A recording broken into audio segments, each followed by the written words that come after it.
strong, masculine, clashing with the sweetness of the candles. That scent didn't belong in my house, on her skin, in my life. In that instant, I knew. This wasn't paranoia. This wasn't imagination. This was the first undeniable sign that something was broken between us. Something she thought she could hide behind a curtain of casual lies and polished improvisation. She kept moving with quiet precision, acting the part of the attentive wife. But the ease with which she spoke, the absence of even a flicker of panic, told me the most chilling truth of all. She had been preparing for this moment. Her story was too smooth, too well-timed. She had expected questions. She had crafted the answers. I sat in silence, watching the candles burn low, my hand wrapped around the untouched glass of water.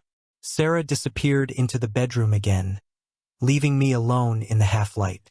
And in that silence, surrounded by the faint scent of someone else's cologne and the dying glow of borrowed in *Macy, I felt something inside me change. The man who believed every story, who trusted without hesitation, no longer existed. What remained was a cold awareness, a quiet realization. I had just crossed the threshold from suspicion into certainty. That night, lying awake on the couch, I kept replaying what I had just seen. The jacket, the wine, the candles, the watch, the message. My wife's smooth deflection. If it had been just one thing, maybe I could have swallowed it down, forced myself to believe her version. But it wasn't one thing. It was many. And once I allowed myself to open the door to suspicion, the pieces from the past months began to shuffle themselves into place like fragments of a puzzle I hadn't wanted to assemble. I thought back to her phone. Sarah had always been protective of it, but lately her habits had shifted in ways too deliberate to be random. The screen was always turned face down on the table, as if even a stray notification might betray her. A new lock appeared one day, facial recognition instead of the fingerprint I used to know. The change was sudden, unexplained, and when I asked about it once, she laughed and said it was just more secure. But the laugh was too quick, too rehearsed. Now, recalling it in the light of the SUV outside and the jacket on our chair, it no longer sounded innocent. Her schedule had grown stranger too. She began talking about late sessions at work, marathon strategy meetings that stretched well past midnight. At first, I accepted them. I even admired her supposed dedication.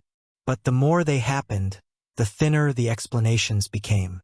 I had never seen a single follow-up email, a single PowerPoint file, a single receipt for food delivery to her office. Just vague claims of big projects and tight deadlines. Then there were the retreats. She started calling them professional wellness weekends, claiming she needed them to recharge and reconnect with her team. But her social media betrayed her. Photos from her friends' accounts showed them still in town those weekends, brunching, shopping, living their regular lives. There were no cabins in the woods, no rustic lodges, no yoga circles by the lake. Her retreats, it turned out, didn't exist. I remembered opening her nightstand drawer one morning to grab a charger. Tucked inside, I found a hotel keycard. It belonged to a boutique hotel downtown, the kind of place with rooftop bars and infinity pools, the kind of place couples reserved for anniversaries or stolen nights, not for routine business. She brushed it off with an easy explanation. Said she had picked it up by mistake after a corporate mixer. At the time, I wanted to believe her. But who accidentally pockets a hotel keycard unless they had a room?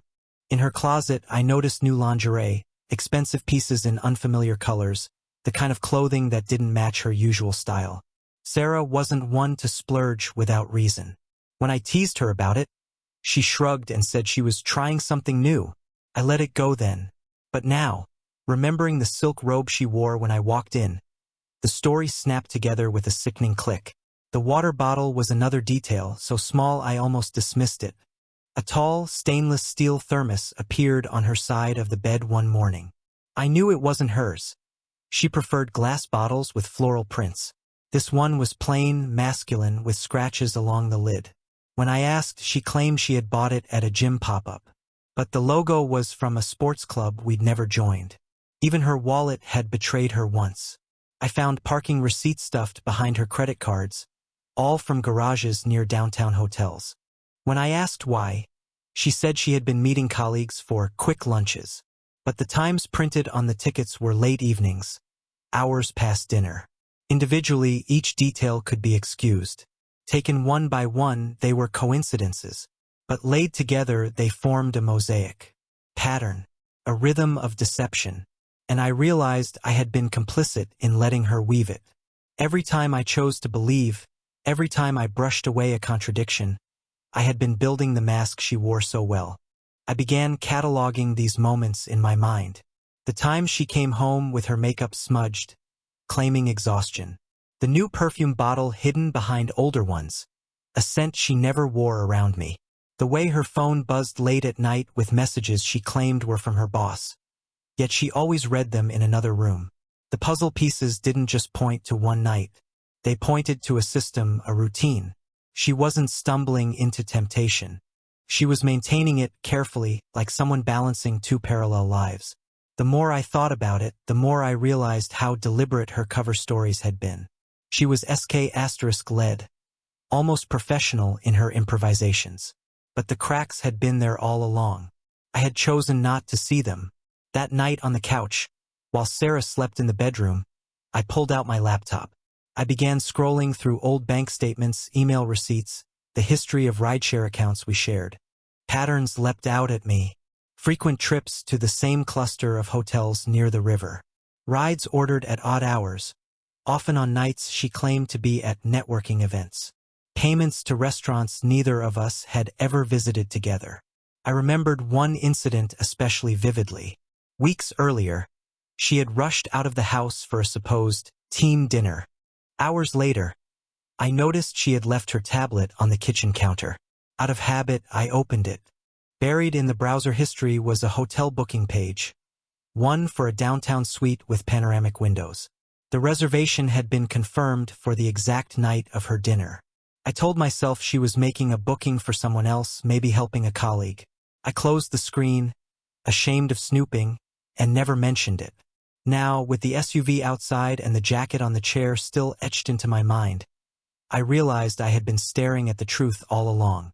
She wasn't careless. She wasn't caught off guard. She had been consistent, methodical, and I, blind in my trust, had been the one smoothing over the gaps. The mosaic was no longer abstract. It was vivid, sharp, undeniable. I lay back, staring at the ceiling, and made a quiet vow to myself. I would stop accepting her stories at face value. I would start keeping track. Every odd hour, every receipt, every message. I wouldn't confront her, not yet, but I would gather the pattern until it became a map so clear that no excuse could erase it. As the candles burned down to pools of wax, I closed my eyes with a bitter certainty. The woman sleeping in the other room was not the wife I thought I knew. She was someone else entirely, living two lives in the same house. And I had finally decided to see it. It happened on a Thursday evening, one of those long work weeks where time blurs and you forget what day it really is. Sarah had texted me around 6 o'clock to say she'd be late, caught up at a business forum downtown. The message was short, almost careless, as though it had been written in a hurry between handshakes and speeches. She claimed it was another must-attend event, filled with panels, networking, and potential clients. By now, I had stopped reacting. Her late nights had become a pattern, and I had learned to file her excuses away without confrontation. But that evening, the words on my screen carried a strange weight. I stared at the message longer than usual, wondering whether it was worth digging deeper. 10 minutes later, I opened my social media feed. That's when everything shifted. A friend of a friend, someone I barely remembered adding, had posted a photo at the hotel bar near the convention center. And there, in the blurred background, unmistakable even in low resolution, was Sarah. She was leaning close to a man I had never seen before, her smile easy and an asterisk mate. Her body angled toward him in a way that left no doubt about the nature of their connection. His hand rested on the bar near hers, almost touching. Their faces were too close, their posture too comfortable. It wasn't the body language of colleagues. It was the body language of lovers. My chest tightened, but I forced myself to remain calm. I ***ed the image instantly, saving it before the post could disappear or be buried by others. I zoomed in, studying the details. The hotel logo on the glass door behind them matched the boutique property whose keycard I had once found in her nightstand. The timestamp on the post aligned perfectly with the text she had just sent me. Her story about the forum wasn't just an exaggeration, it was a fabrication. Minutes later, my phone rang. It was Sarah. I hesitated before answering, my thumb hovering over the green button. When I finally picked up, her voice was light, casual, almost playful. She asked how my day was going, whether I had eaten dinner, little things she hadn't bothered to ask in weeks. I answered in short sentences, letting her fill the silence. But then it happened. The call didn't disconnect when she thought it had. Somehow she forgot to hang up. The line stayed open, and for a moment, I sat in stunned quiet, listening. The sounds that reached me from the other end weren't the noises of a bustling forum. There was no keynote speaker, no polite chatter of business professionals clinking glasses. Instead, there was laughter, low, private laughter, the kind you hear only when two people share something secret. Then a man's voice, muffled but distinct, close enough to the phone that I could almost picture the movement of his lips. And then, the unmistakable sound of kissing. My hand trembled, the phone pressed tight against my ear. I wanted to believe I was mistaken, that I was misinterpreting. But the background noise confirmed it. Clinking glasses, the hum of a bar, the faint bass line of music. Not a conference hall. A hotel lounge. The same hotel where I had once seen that keycard. The same one in the photo. It was no longer suspicion. No longer circumstantial. This was direct, undeniable proof. I muted my own microphone, unwilling to let her hear even my breathing, and listened until the line finally went dead. Then I sat in silence, my phone still in my hand, staring at the dark screen. The rational part of me acted quickly. I saved the call log, capturing the exact time and duration. I matched it against the **T of the photo, both tied to the same hotel. Then I remembered the parking receipts I had found months earlier, all near that same location. Piece by piece, it all aligned. For a long moment, I couldn't move. My mind was split between rage and a strange, hollow calm. I had always imagined that discovering betrayal would come with an explosion. Shouting, confrontation, maybe even violence. But instead, I felt a chilling stillness, as if my body had shut down the ability to panic. I sat there, at the kitchen table, staring at nothing, and realized that the truth had finally crossed the threshold from possibility to certainty. The woman I trusted, the woman I had built a life with, wasn't at a forum. She wasn't in a meeting. She was in a hotel bar with another man. Their closeness casual. Their *Macy unhidden to anyone who cared to notice. And it wasn't an accident. Not a one-time mistake. It was a system. The rides, the receipts, the retreats, the excuses. All of it had led here, to this moment of exposure, captured by accident through a stranger's social media post and an open phone line. I leaned back in my chair and forced myself to breathe evenly. My instinct was to drive downtown, to storm into that hotel, to catch them in the act. But something inside me, the same cold logic that had started cataloging receipts and *TS, stopped me. Confrontation would give her control of the story. She'd twist it, spin it, cry, deflect. She was led at that, and I couldn't afford to give her another chance to rewrite reality. Instead, I opened a folder on my laptop and began saving everything. The *T, the call record, notes about the sounds I heard. I cross-referenced the details with the hotel's name on the old keycard. Slowly, methodically, I built the case. Hours later, Sarah walked through the front door. She was smiling, carrying her work tote, her voice bright as she greeted me. She smelled faintly of wine and perfume, her hair freshly brushed.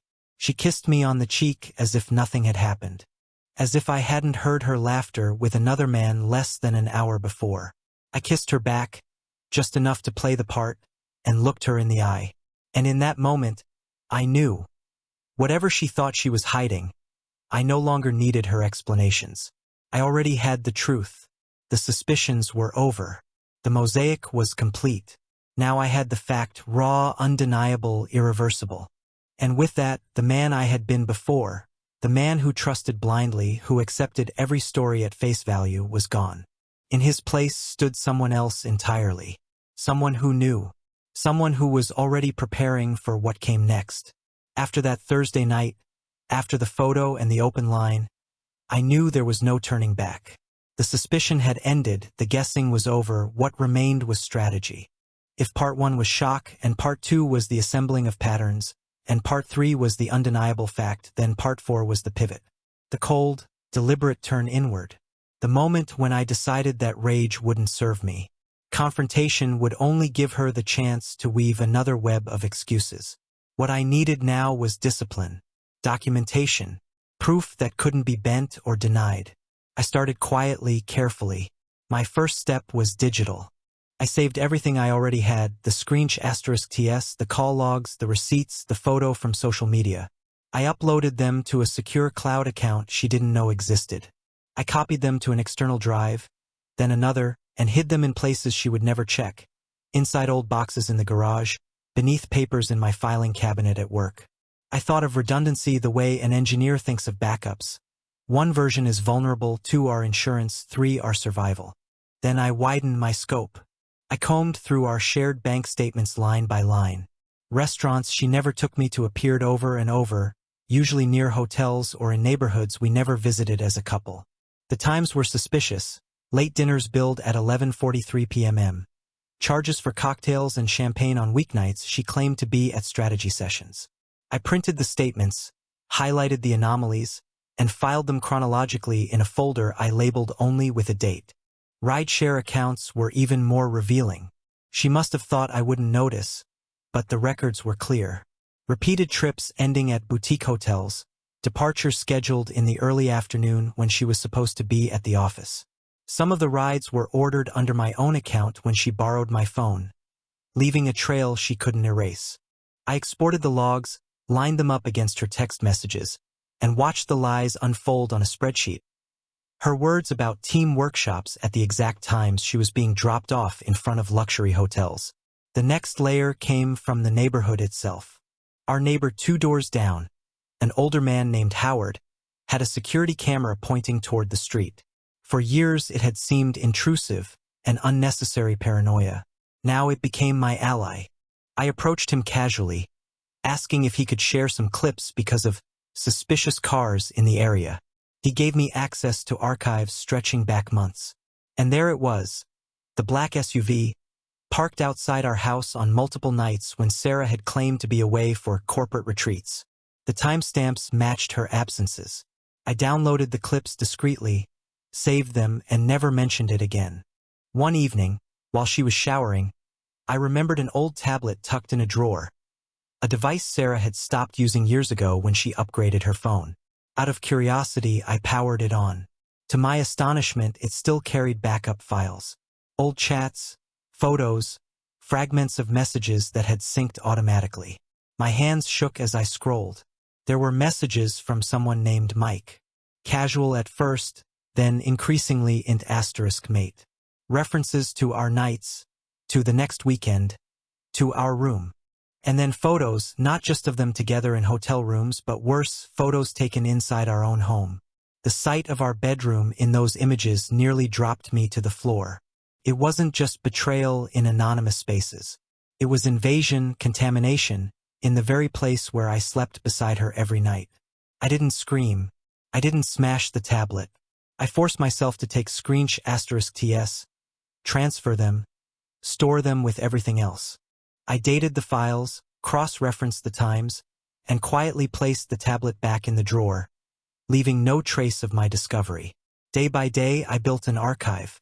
I gave each folder a neutral name, each file a timestamp, each anomaly a note. It became a ritual. While she busied herself with her rehearsed schedule, I cataloged the cracks in her mask. But I didn't stop at the digital. I looked at physical evidence too. The wine glasses that night. I had discreetly wiped the rims with tissue before she cleaned them, sealed the tissue in a plastic bag, and stored it in my desk at work. The jacket she claimed belonged to a client. I photographed it carefully, capturing the brand, the stitching, the inner label. When she finally returned it or pretended to, I still had proof it had been there. I began listening more carefully, too. The way she hummed to herself when she thought she was alone. The names she muttered on calls before catching herself.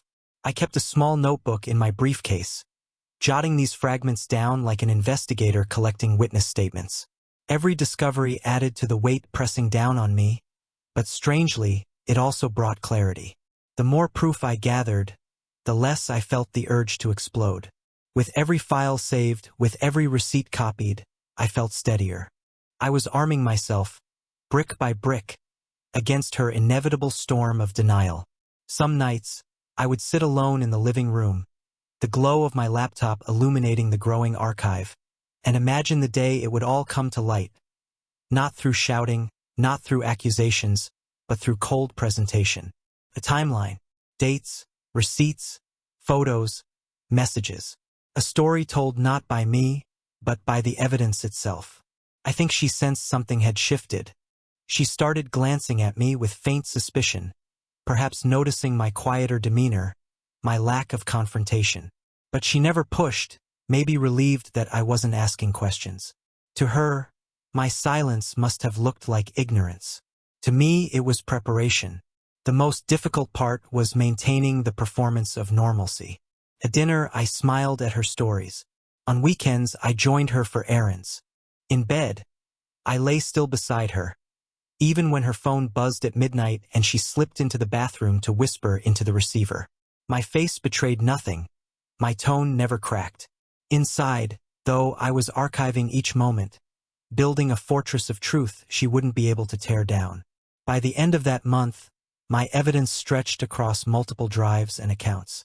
Financial logs, social media posts, rideshare receipts, security footage, *TS of messages, photographs of lingerie tags and wine-stained tissues.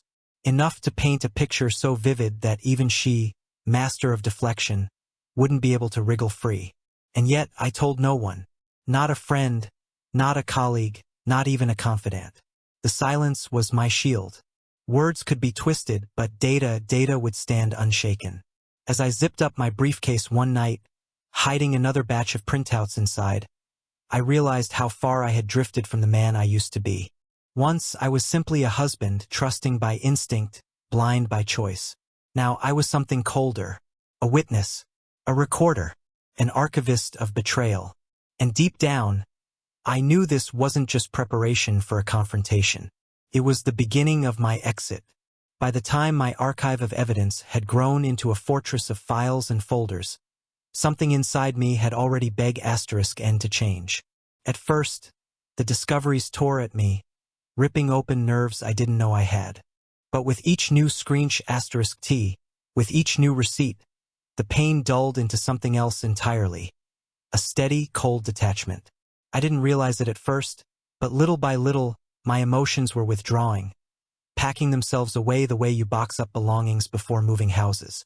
I was still there, still playing the role of the husband, but inside, I had already begged *N to move out. I found myself studying Sarah the way a stranger might observe someone on a train, without investment, without expectation. At breakfast, she would chatter about her projects, her mentorship sessions, her clients who needed guidance. She spoke with the same bright energy as before, but I no longer felt the sting of her lies. Instead, I made mental notes of her phrasing, her choice of words, her timing. I logged her stories like a researcher cataloging data, stripping them of emotional weight. The more I withdrew, the calmer I became. My temper no longer flared when she slipped away at odd hours. My heart didn't race when her phone buzzed at midnight. I stopped checking for inconsistencies in real time. I already had enough proof to know what she was doing. Instead, I began directing my energy toward something new. The plan. My plan. The first step was financial separation. Quietly, methodically, I opened a new bank account in my own name at a bank Sarah never used. I rerouted my direct deposits there, leaving only a fraction of my paycheck in the joint account for appearances. I disabled the auto payments that had once covered all of our bills, reassigning them to my new account where only I controlled the outflow. Slowly, I built a reserve, a quiet escape fund. Then came the passwords. For years, Sarah and I had shared logins, streaming services, utilities, even our cloud accounts. I began closing those gaps, resetting credentials, cutting off shared access. On the surface, nothing looked different. She could still watch Netflix, still scroll through the music playlists we had built together. But beneath it, I walled off my private channels, ensuring she couldn't monitor my movements or track my preparation. Documents were next. One evening, while she was at yet another retreat, I opened the safe and gathered everything that mattered. My passport, our marriage license, the deed to the house, tax records, insurance papers. I scanned them all, stored them in encrypted folders, and then packed the originals in a discreet folder that I hid in my office desk. If things turned suddenly, I wouldn't be left scrambling. And then there was the suitcase, my quiet companion, hidden in the back of the closet behind boxes of winter clothes. I filled it with essentials: changes of clothes, toiletries, backup chargers, a spare set of keys, and cash. I called it my go bag, though Sarah would never know it existed. Every time I saw it tucked away in the shadows, it reassured me. I wasn't trapped. When the time came, I could leave in a moment. But the most critical preparation was legal. I scheduled an appointment with an attorney recommended by a colleague, someone discreet, experienced in family law. Sitting in that office, surrounded by law books and certificates, I laid out the situation in plain terms. No theatrics, no drama, just facts. The receipts, the photos, the messages. The attorney listened carefully, nodding, occasionally asking pointed questions. Then he explained my options. Texas law, he said, would take the evidence into account, but more importantly, it would protect me if I prepared quietly. He advised me not to confront Sarah, not to reveal my knowledge until I was ready to file. Keep the routine, he said. Don't tip her off. The stronger your record, the smoother your exit will be. His words were cold, pragmatic, but they aligned perfectly with the detachment already taking root in me. So I did exactly that. I maintained the performance. At home, I played the part of the husband who believed her. I smiled when she kissed me. I asked about her mentorship projects and strategic dinners. I nodded at the right moments. All the while, my mind was elsewhere, ticking through checklists. Did I back up the files? Did I secure the cash? Did I save the receipts from today's account activity? Over time, Sarah seemed almost reassured by my calm. If she noticed that my energy had changed, she must have interpreted it as acceptance, or perhaps resignation. Maybe she thought I had grown used to her absences, that my silence meant ignorance. In reality, my silence was strategy. The less attention I drew to her behavior, the more freely she carried on. And the freer she was, the more evidence I quietly collected. Emotionally, I began to detach from the routines that had once anchored us. Dinner together became just another task. Shared weekends turned into empty rituals. Even physical closeness lost its meaning. When she leaned against me on the couch, I felt nothing. Not anger, not affection, only a numb awareness that the woman at my side was a stranger wearing Sarah's face. One night, lying in bed while she scrolled through her phone beside me, I realized I no longer cared what she was texting. I didn't need to know in the moment. The outcome was already written. Whether she texted Mike or someone else, whether she arranged another hotel meeting or another fake retreat, it didn't matter. The end was set. My only job was to make sure I left on my terms, with my dignity intact and my future protected.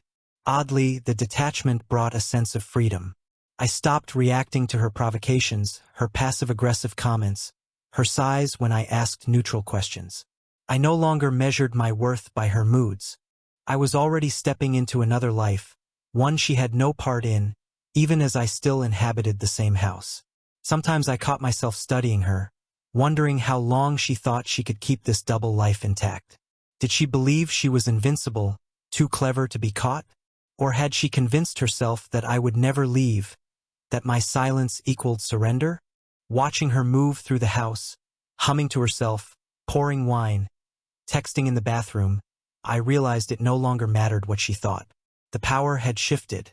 She believed she was playing me, but in reality, I was the one setting the stage for an ending she wouldn't control. By the time my preparations were complete, My emotional detachment was absolute. I had secured the money, the documents, the legal counsel, and the evidence. More importantly, I had secured myself, my mind, my resolve, my calm. Sarah still smiled at me across the table, still kissed my cheek, still played her role. But I no longer saw her as my wife. She was simply the reason I was planning an exit. And when the day came, I would walk away without raising my voice, without a single argument. Because the fight had already been won. Not with words, not with anger, but with patience and preparation. And so, behind the mask of routine, I quietly waited for my moment.